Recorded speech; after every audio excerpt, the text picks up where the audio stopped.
Hi everyone, welcome back to C Online Tutorials. In today's class, we will discuss different types of pointers in C and how to create initialize pointers and to input and output values from pointers. మా నుంచి మరిన్ని videos మీకు అందాలంటే please like share and subscribe to SS Academy.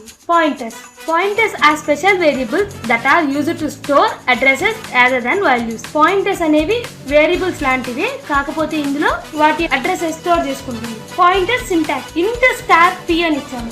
ఇక్కడ data type ని మనం pointer గా declare చేసాము. Here we declare a pointer p of int type. You can also declare pointers in these ways. ఇక్కడ చూడండి int star p1. Star p1 అనేది ఇక్కడ pointer గా ఇచ్చాము. ఆ వేరియబుల్ ని పాయింటర్ గా ఇచ్చాము. ఇంకో విధంగా డేటా టైప్ ని పాయింటర్ గా ఇచ్చాము. ఇంకో విధంగా కూడా పాయింటర్స్ ని డిఫైన్ చేయొచ్చు. చూడండి int స్టార్ p1 p2. మనం డిక్లేర్ చేసేటప్పుడు ఓన్లీ పాయింటర్స్ కాదు, నార్మల్ వేరియబుల్స్ ని కూడా డిక్లేర్ చేయొచ్చు. ఇక్కడ స్టార్ p1 అనేది పాయింటర్ వేరియబుల్, p2 అనేది normal variable. Assigning addresses to the pointers. Let us take an example. int star pc.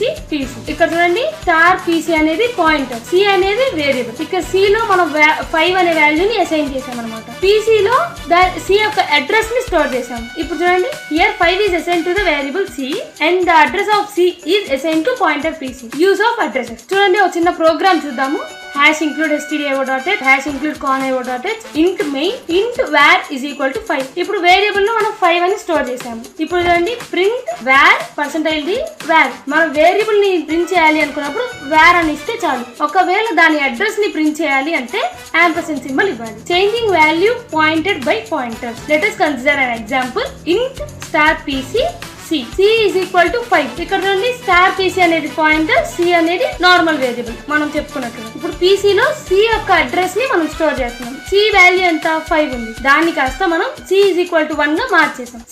c లో వాల్యూ 1 కి మారిపోతే దాని అడ్రస్ లో వాల్యూ 1 అయిపోతుంది కదా. కాబట్టి ఇప్పుడు printf %d c అన్నప్పుడు అవుట్పుట్ వచ్చేసి 1 వస్తుంది. అదే పాయింటర్ ని ప్రింట్ చేయమన్నప్పుడు స్టార్ pc అని చెప్పి పాయింటర్ ని ప్రింట్ చేయమన్నప్పుడు కూడా అవుట్పుట్ 1 వస్తుంది. ఎందుకంటే c యొక్క అడ్రస్ అనేది పాయింటర్ లో స్టోర్ చేసాం కాబట్టి. ఇంకొక చిన్న ఎగ్జాంపుల్ చూద్దాము. int star pc c is equal to 5. ఇందాక చెప్పుకున్నట్టుగా pc is equal to address of c. ఇప్పుడు మనం ఏం చేస్తున్నాం, పాయింటర్ లో వాల్యూని మారుస్తున్నాం. pc is equal to 1 అన్నాం. ఇప్పుడు పాయింటర్ లో వాల్యూ 1 ఉన్నప్పుడు c అడ్రస్ లో వాల్యూ కూడా సేమ్ అవుతుంది. కాబట్టి ఇప్పుడు మన అవుట్పుట్ మనకు కావాలి అనుకున్నప్పుడు పాయింటర్ ని ప్రింట్ చేయమని printf %d పాయింటర్స్ pc అని అంటే 1 అని ప్రింట్ అవుతుంది. ఒకవేళ c లో వాల్యూ ప్రింట్ అవ్వమన్నా printf %d c అన్న అవుట్పుట్ 1 అనే ప్రింట్ అవుతుంది. Let us take one more example. ఇక్కడ చూడండి int star pc c d.